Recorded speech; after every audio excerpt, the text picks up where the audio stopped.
My fiancée lied about being infertile while taking my money for treatments, so I exposed her secret baby and walked away without looking back. I'm a 30-year-old guy, and I thought I'd found my forever person. Mia was everything I could have ever wanted. Beautiful, effortlessly charming, and somehow, genuinely grateful for every little thing I did for her. From the moment we met, there was this warmth, this sense that we just fit, like pieces of a puzzle that finally made sense. I thought I'd finally stumbled onto the kind of love people only read about in books or see in movies. Every time she laughed, I felt like my entire world got a little brighter, and when she spoke about her past hardships, I couldn't help but feel protective, wanting to shield her from anything that might hurt her again. Early on, Mia confided something I never expected. She told me she had struggled with infertility for years, that she had tried countless treatments before even meeting me, and that the doctors had warned her chances were slim. Hearing it, something in me shifted. I wanted to be her partner, yes, but more than that, I wanted to help, to support her however I could. I offered to cover appointments, supplements, even the cost of experimental treatments the clinic suggested. Every time I handed her another receipt or confirmed another payment, I felt proud, convinced I was helping build the future we dreamed of. It became a rhythm. Her worry, my reassurance, doctor's visits, and quiet evenings planning what life would look like once we finally succeeded. But even in those early days, there were moments that didn't sit right. Sometimes she'd dodge questions about her previous relationships, brush off details about her medical history, or change the subject with a nervous laugh. I noticed, but I convinced myself it was just sensitivity, that she didn't need to rehash old pain with me. And so, we carried on, the two of us entwined in dreams of a family, a life together, completely unaware that the truth she kept hidden would one day shatter everything I believed in. I thought supporting Mia was just part of being a good partner, but soon it began to consume me. Every paycheck, every bonus, every little savings I'd set aside seemed to vanish into fertility treatments, specialist consultations, and supplements that promised miracles. I didn't mind, at first. Seeing her smile when she left the clinic, or the way her eyes lit up when I said, "We'll figure this out together," made every expense feel worth it. But over time, the weight of it all started to settle on me. I'd stay late at work to cover costs, skip small luxuries I normally enjoyed, and constantly juggle bills to make sure we could continue treatment. I told myself it was love. I told myself I'd do anything for her happiness. Mia had a way of making me feel like I wasn't doing enough. "I don't want to pressure you," she'd whisper, voice trembling. "But time isn't on our side. I'm so afraid we'll never have this." And I'd nod, guilt tightening around my chest, feeling like if I hesitated, I'd fail her. Every small setback, a canceled appointment, a failed round of treatment, felt like my fault. She'd sigh softly, hold my hand, and murmur, "I just wish you understood how much this means to me." Those words struck me deep. How could I not understand? I was doing everything. Yet the cracks were starting to show. I noticed her phone buzzing at odd hours, quick glances when she thought I wasn't watching, and messages deleted before I could see them. One afternoon, I stumbled across an unexpected charge from a boutique that sold baby clothes and toys. When I asked about it, she laughed it off, spinning a story about a friend's baby shower. I wanted to believe her. I had to believe her. But a small, nagging unease had begun to gnaw at me. Still, love, or perhaps hope, kept me blind. I rearranged my life around her, convinced that every sacrifice was leading us closer to our dream. I never imagined that what I thought was devotion was slowly feeding the very deception I was blind to. I started noticing patterns I couldn't easily ignore. Mia's excuses were becoming more frequent, little inconsistencies that didn't fit together. She'd cancel appointments at the last minute, sometimes citing headaches or sudden fatigue. But then she'd post pictures on social media from places she swore she hadn't been. I felt a pit in my stomach, but I pushed it aside, telling myself I was just being paranoid. I loved her. I wanted to trust her. And yet, the doubt began to settle like a shadow I couldn't shake. One evening, I overheard a conversation that made my chest tighten. She was on the phone, laughing softly, saying something about baby steps, and promising she'd be there soon. My heart raced. I knew she wasn't talking about our fertility plan. I froze, pretending to scroll through my phone, my ears straining for more, but she hung up before I could catch anything further. I questioned myself. Was I imagining it? Was my mind twisting innocent words into something sinister? The uncertainty gnawed at me, a quiet, persistent anxiety I couldn't shake. The more I paid attention, the more little things piled up. Receipts that didn't match appointments, friends mentioning Mia visiting a baby at a park I'd never been told about, and a vague mention of a woman she called Mom in a conversation she hurriedly ended when I walked in. Each detail alone could be dismissed, but together, they painted a picture I was terrified to acknowledge. Even as I tried to focus on my work, on her, on everything I could control, the tension was creeping into my nights. I'd lie awake, staring at the ceiling, imagining worst-case scenarios, telling myself I was being irrational, that Mia loved me, and this was all just stress and coincidence. But deep down, a cold knot of fear had formed. Something wasn't right. I wanted to confront her, to demand answers, but the thought terrified me. What if I was wrong? What if I destroyed the life we were building over a misunderstanding? And yet, the feeling lingered. I was standing on the edge of a truth I wasn't ready to face. Things started unraveling faster than I could keep up with. Mia's stories became more elaborate, and the explanations for her odd behavior felt rehearsed, almost mechanical. She would sit across from me at dinner, smile softly, and say, "You worry too much, love. Everything's fine, really." But the way her eyes darted toward her phone betrayed her calm words. I wanted to believe her, more than anything. But each new excuse felt like another thread in a web I couldn't see fully yet. I had started noticing small, but undeniable signs. Deliveries addressed to her that I didn't recognize. Brief texts she deleted as soon as I entered the room, and occasional hushes when friends called on the phone. One afternoon, a credit card notification popped up. Another charge from a baby store, a place she insisted we must have gone for fun. When I asked, she laughed nervously, brushing it off with the story about a colleague's child shower. Her laughter didn't reach her eyes. It never did anymore. The emotional strain was crushing. I was exhausted from work, from managing appointments, from constantly supporting her, yet feeling that creeping anxiety that something was horribly wrong. I tried to hold on to hope, to the person I fell in love with, but I was starting to feel like a fool. It hurt in ways I didn't have words for, the kind of pain that twists in your chest and won't let go. Then came a moment I couldn't ignore. A message popped up on her phone while I was across the room. I didn't read it fully, but I caught enough. Someone referring to her as Mom and discussing a child I had no idea existed. My stomach dropped, my hands went cold, and my mind raced. I had known something was off, but seeing it, even partially, made the fear real, tangible. I wanted to confront her immediately, to demand answers, but I didn't. Instead, I sat frozen, staring at the screen, trying to make sense of what I had just glimpsed. The life I thought I was building with her was starting to feel like a house of cards, and I could see it wobbling dangerously. I couldn't ignore it any longer. The unease had settled into my bones, gnawing at me constantly, making it impossible to focus on anything else. Every glance at Mia's phone, every hushed whisper, every unexplained absence, felt like a reminder that something was being hidden from me. I told myself I was overreacting, that love made me paranoid, but deep down, I knew I had stumbled onto something I couldn't unsee. That evening, I decided to dig a little deeper, quietly. I started checking old receipts, scanning bank statements, and cross-referencing the little details she'd casually mentioned in passing. The pit in my stomach grew heavier with each piece I examined. Then, almost accidentally, I found it. A birth certificate, partially folded in an envelope she had left carelessly on the counter. My hand shook as I unfolded it, the words on the page blurring as my brain tried to process them. Mia had a daughter, 2 years old, and she had never told me, not once. I felt my chest tighten, and a surge of disbelief, anger, and betrayal crashed over me. The woman I had given everything to, my money, my time, my trust, had been lying to me the entire time. Every treatment, every appointment, every sleepless night spent worrying and supporting her had been for nothing. And worse, she'd been living a double life right under my nose.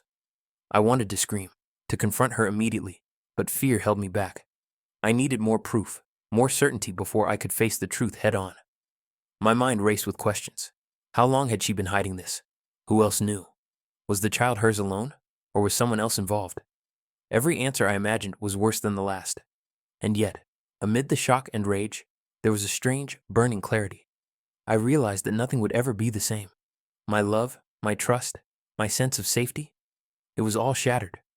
I didn't know how I would face Mia, but I knew I couldn't go on pretending that everything was fine. The life I thought I had built with her had just been stripped away, and the pieces left behind were jagged and sharp. I hit a point I never imagined I would, a rock-bottom low I couldn't climb out of yet. That night, I sat alone in our apartment, staring at the ceiling, my hands shaking, my heart pounding so violently it felt like it might burst. I replayed everything I'd done for Mia, every dollar spent, every appointment attended, every sleepless night worrying and hoping. And for what? For lies, for manipulation, for a life she had built without me, a life she had kept secret while I poured myself into hers. I wanted to believe there was a reason, some innocent explanation, but I couldn't find one. Every text, every deleted message, every strange charge I had ignored suddenly felt like a dagger twisting deeper. My mind wouldn't stop. It churned with anger, humiliation, and grief all at once. I thought I knew her. I thought I knew us.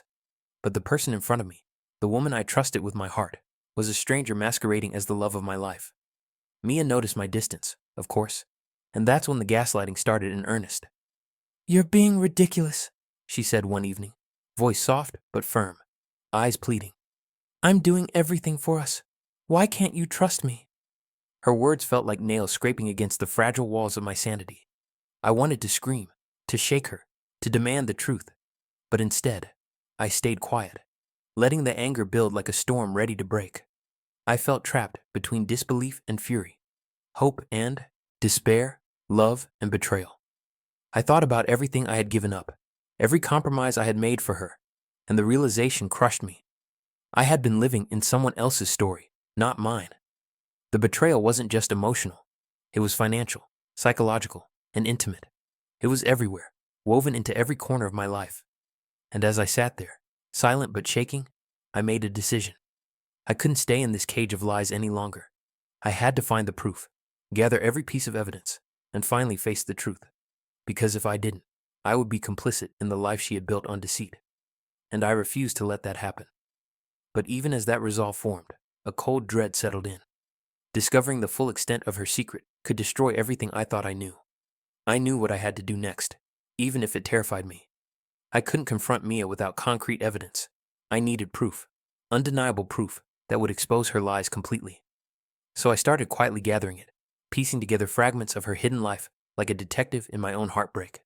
Receipts, bank statements, deleted messages retrieved through my phone backups, social media posts she thought I'd never notice. I collected every little inconsistency, every hidden transaction, every clue that confirmed what I feared. Each discovery tightened the knot in my chest, but it also sharpened my resolve. I became meticulous, almost obsessive. I noted every time she left the house without explanation, every call she cut short, every unexplained expense, and slowly, a pattern began to emerge. Her secret life wasn't just real. It was thriving right under my nose. I felt a mix of horror and disbelief, but also a growing sense of control. I wasn't helpless anymore. If I could gather the pieces carefully, I could finally confront her with a force she couldn't deflect. Friends and family were carefully brought into my orbit too. I spoke with people she had mentioned in passing, subtly asking questions that didn't reveal my suspicions.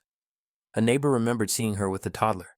A friend confirmed a story Mia had tried to hide, and social media posts corroborated the dates and places she'd lied about. Each small revelation felt like both a victory and a knife twisting in my heart. The woman I loved had been living a double life, and I was finally uncovering the truth. At night, I lay awake, mentally rehearsing what would happen when I confronted her. I imagined her excuses, her gaslighting, the tears she would try to use to manipulate me. But for the first time in months, I felt clarity instead of confusion. I wasn't the naive partner anymore. I was someone who knew the truth and was preparing to reclaim control. And yet, even as I built this arsenal of proof, a single terrifying thought kept creeping in. I still didn't know the full extent of her deception. How deep did it go? Who else had she involved? The answers could destroy everything, even the resolve I was clinging to. The confrontation was inevitable, and I knew I had to choose my moment carefully. I waited until Mia was alone in the apartment one evening, the kind of quiet where every creak of the floor felt louder than usual. My heart was pounding, but this time it wasn't fear. It was determination. I had spent weeks gathering proof, retracing her steps, and connecting the dots. Now, it was time to face her with everything.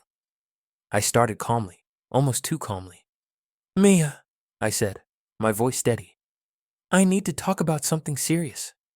She looked up from her phone, surprised at my tone, trying to mask the tension I knew she could feel.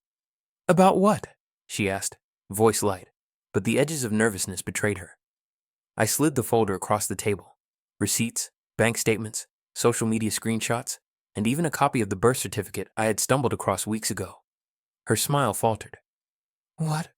What is this? She whispered, eyes wide, scanning the documents as though the words themselves might bite. I didn't flinch. This is everything, Mia. Every lie, every secret, every moment you've manipulated me while pretending to build a life with me. My words hung heavy in the room. For a moment, she denied it.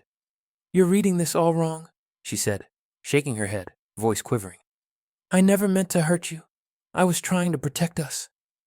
The gaslighting came naturally to her, but I had anticipated it. I didn't respond, just let her struggle against the weight of the evidence she couldn't dispute. Tears came next, soft, pleading, manipulative. Please, don't do this. We can fix it. We can. She trailed off, searching my eyes for the tiniest hint of mercy. But there wasn't any left. I had loved her, defended her, and sacrificed for her, and now I realized none of that mattered to her. I took a deep breath, the anger and betrayal coiling into a cold clarity. It's over, Mia. I can't do this anymore. I'm walking away. And with that, I turned and left, the sound of her voice fading behind me, carrying the weight of lies, manipulation, and the life she had tried to trap me in. But even as I walked away, I knew the hardest part was just beginning, the part where I would finally expose the truth to everyone else. Once I stepped away, I knew I couldn't let her lies stay buried. I had to expose the full truth, not out of revenge, but to protect myself and anyone else who might be blindsided by her manipulation. Quietly, I reached out to close friends and family, sharing the evidence I had painstakingly collected.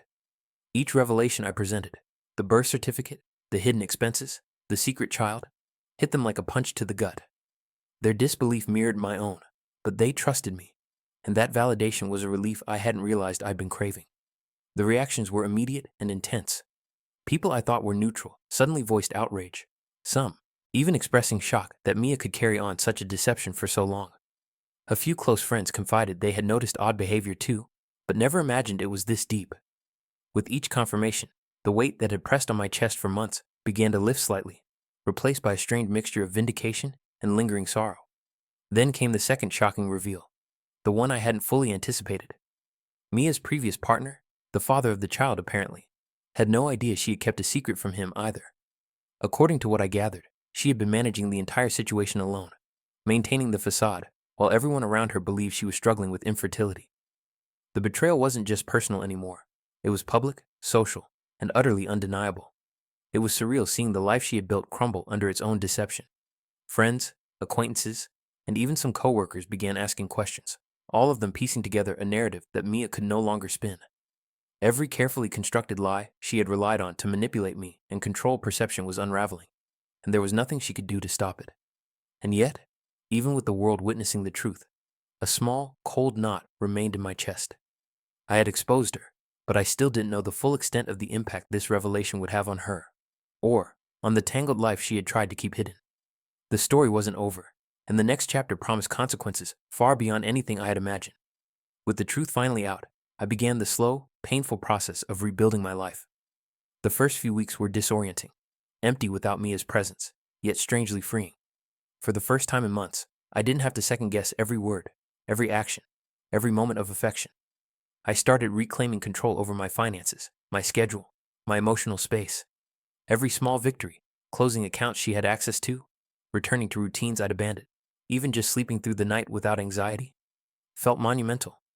I leaned heavily on my support network. Friends who had stood by me, family members who had believed me from the start, became anchors in the chaos. They reminded me who I was before the deception, who I had been before the manipulations and the lies started to weigh on me. I began to trust myself again, little by little, making decisions without second-guessing, feeling my instincts sharpen in a way they hadn't been for years. Every day, I also faced the lingering reminders of the life I had invested in, appointments, receipts, and even gifts intended for a family that never truly existed. At first, seeing them made my chest tighten with grief and anger.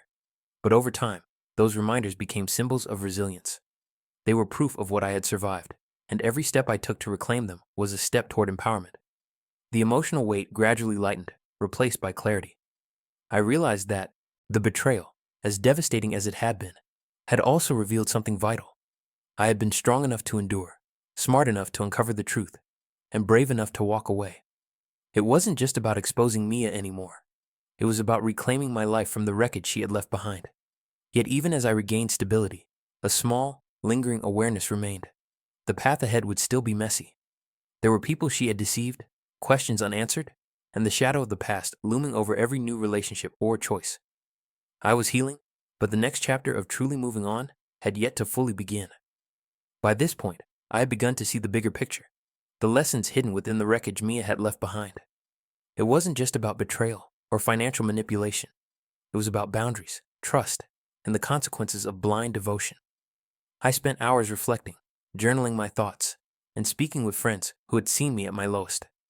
Slowly, I started to understand that my suffering wasn't a mark of weakness. It was a crucible that had forged a stronger, wiser version of myself. I shared my story carefully with a few close friends, not for pity, but to shed light on the warning signs I had ignored. I talked about the subtle manipulations, the financial exploitation, and the emotional gaslighting that had slowly eaten away at my confidence. The conversations were raw and intense, but they helped me process the magnitude of the betrayal and put it into perspective. Each retelling was cathartic. Each nod of understanding from friends felt like another step toward closure. The reactions I received were eye-opening. Many said they had suspected similar deceit in relationships they had witnessed, but never had the courage or evidence to confront it. Some were angry on my behalf, some were shocked, but all were validated by the clarity I had finally achieved. Sharing my experience helped me reclaim agency, transforming my pain into a story that could teach, warn, and resonate with others. Yet even as I grew stronger, there was a lingering tension. I knew Mia's actions hadn't just affected me. They may have harmed others who remained unaware. The thought gnawed at me, but I resolved not to let fear or resentment dictate my life anymore. I had uncovered the truth, faced it, and survived. The next step was moving forward, unshackled by deception, with the hard-earned wisdom I had gained. And in the quiet moments, when the memories threatened to resurface, I reminded myself, some lies cost more than money, some betrayals cut deeper than words, but truth, honesty, and self-respect were worth every struggle. The healing was still ongoing, but for the first time, I felt like I was reclaiming not just my life, but my sense of self. Finally, I reached a place of peace I hadn't thought possible months ago. Walking away from Mia had been the hardest decision of my life, but it was also the most necessary. The anger, the heartbreak, the sleepless nights, they were all part of a journey that led me to clarity. I had exposed her deception, reclaimed my finances, rebuilt my trust in myself, and surrounded myself with people who truly valued me. For the first time in years, I felt in control of my own life. I took time to rediscover who I was outside of the relationship. Simple things, a quiet morning coffee, a walk without checking my phone for messages, finishing projects I had neglected, became small victories. I reveled in the freedom of making decisions without fear, in listening to my own instincts, and in setting boundaries I had long ignored. Each choice, each moment of self-care, reinforced that I was no longer a victim of someone else's lies. There was still reflection, of course, the lingering sting of betrayal, the questions about what could have been, and the understanding that some people were capable of deception I hadn't imagined. But the difference now was that I had learned to see clearly, to trust cautiously, and to protect my own heart. I realized that closure wasn't about revenge or punishment. It was about reclaiming my dignity and refusing to let someone else dictate my worth. And in that reclamation, there was empowerment. I could walk into the future with confidence, knowing I had survived deception and emerged stronger, wiser, and more self-assured. Mia's lies no longer held power over me. Her secret life, her manipulations, were nothing more than reminders of the strength I had found within myself. Some lies cost more than money. Some betrayals cut deeper than words. But truth, integrity, and self-respect are priceless. I had lost a false dream, but I had gained freedom, clarity, and an unshakable sense of who I am. And as I stepped forward, I finally felt light, unburdened, and ready to embrace a life built on honesty, trust, and my own choices, without ever looking back.